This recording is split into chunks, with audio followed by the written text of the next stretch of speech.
जय माता दी। ज्योतिष शास्त्र में आप सबका स्वागत है। ज्योतिष शास्त्र में आज का हमारा विषय बहुत ही रोचक है। राहु थर्ड हाउस में जातक को किस प्रकार का फल प्राप्त करवाते हैं, ये विषय की जानकारी हम आपको शेयर करेंगे।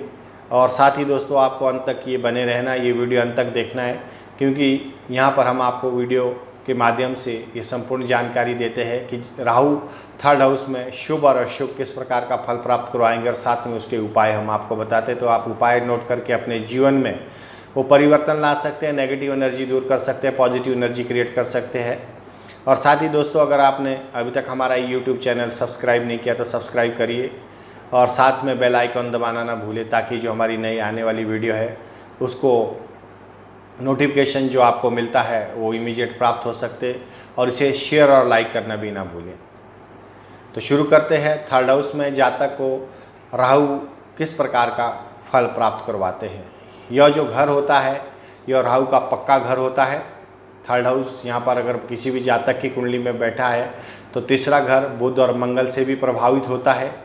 यदि यहाँ पर राहु शुभ हो तो बहुत धन दौलत कमाने वाला ऐसा जातक देखा गया है प्राय, और वह दीर्घायु भी होता है, उसका जीवन भी बहुत खुशमिजाज सुखमय जीवन जीता है।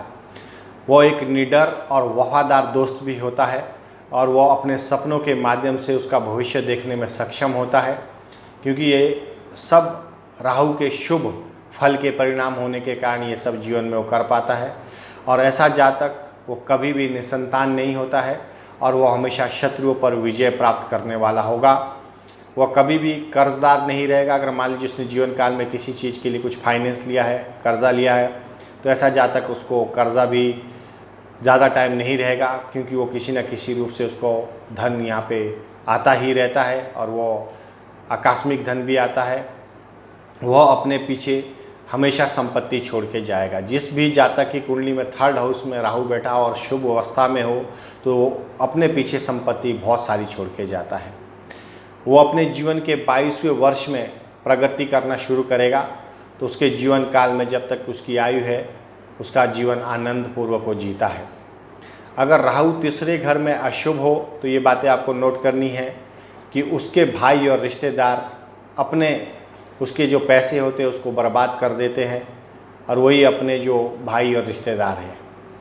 और वो किसी को पैसे अगर उधार देता है तो सामने वाला उसका उधार पैसा चुकाएगा नहीं, वो पैसा यानी कि उसका डुबा देगा। तो ऐसे जातक को किसी को पैसा उधार नहीं देना चाहिए। किसी भी अगर जातक की कुंडली में तीसरे स्थान में राहु अशुभ फल दे रहे हैं, नेगेटिव रिजल्ट दे रहे हैं, और ऐसे जातक की वाणी में दोष होगा, क्योंकि जब भी वो स्पीच करेगा बोलेगा तो अवश्य ही उसकी वाणी में कुछ हल्कलाहट या अन्य प्रकार का कोई दोष उत्पन्न होगा, और वह नास्तिक होगा।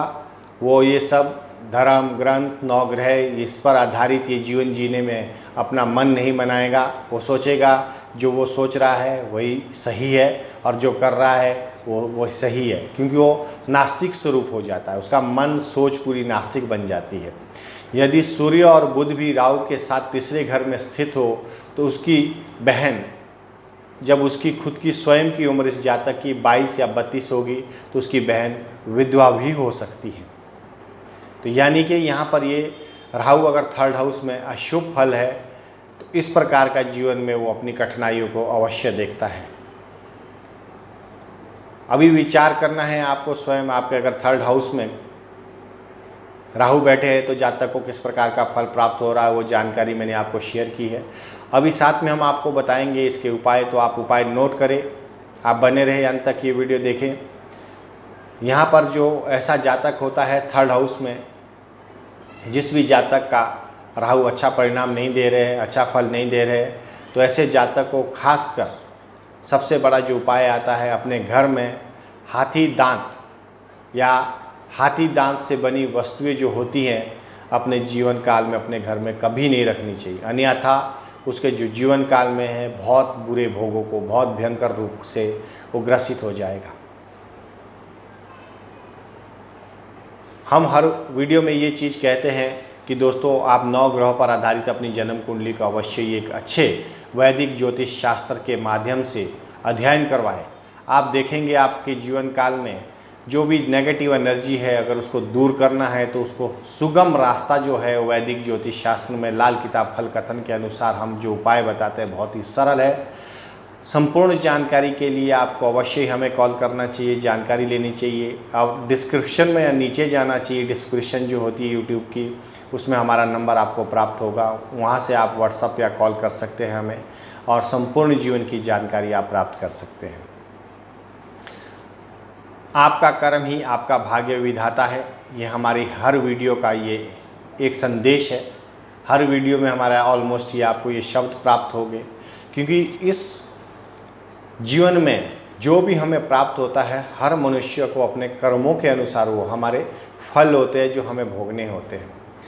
कुछ पूर्व जन्म संचित कर्म होते हैं, उसकी एक अवधि होती है, जब तक वो निपटते नहीं है तब तक हमें वो भोगने होते हैं। कुछ इस जन्म के कर्म होते हैं जिसका परिणाम हमें इसी जीवन में भोगना होता है और आने वाले जीवन के लिए भी वो हम संजो कर चले जाते हैं। वो दो ही प्रकार के फल प्राप्त होते हैं, एक पाप और एक पुण्य। अगर आप भी चाहते हैं आपके जीवन में पुण्य को प्राप्त करना है, अच्छे जीवन को जीना है, अगर आप भी चाहते हैं आपके परिवार में खुशहाली आए, आप भी चाहते हैं आपका जीवन स्वस्थ हो, आपके संपूर्ण परिवार का जीवन स्वस्थ हो, अगर आप भी चाहते हैं कि आपके परिवार में हमेशा खुशहाली बनी रहे, उन्नति हो,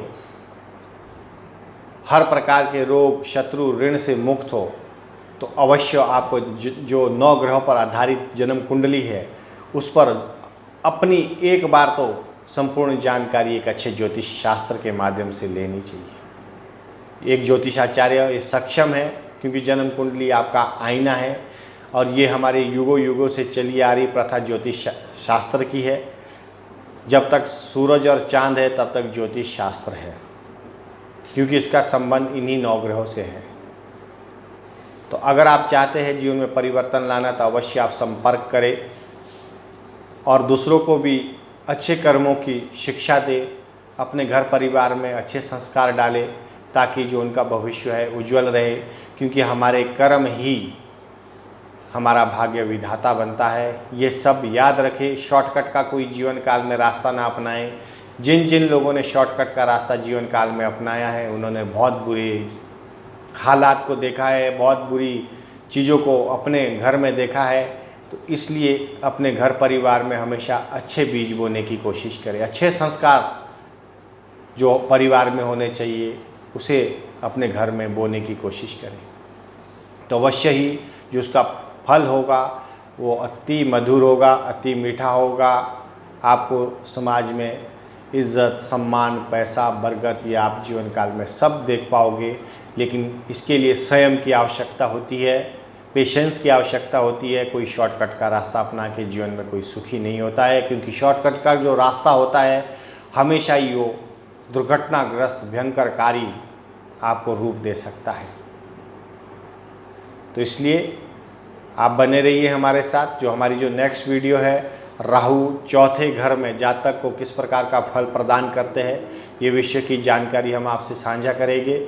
और जो हमारी आने वाली वीडियो है तो उसके लिए आप YouTube का जो हमारा चैनल है इसको सब्सक्राइब करना ना भूलें।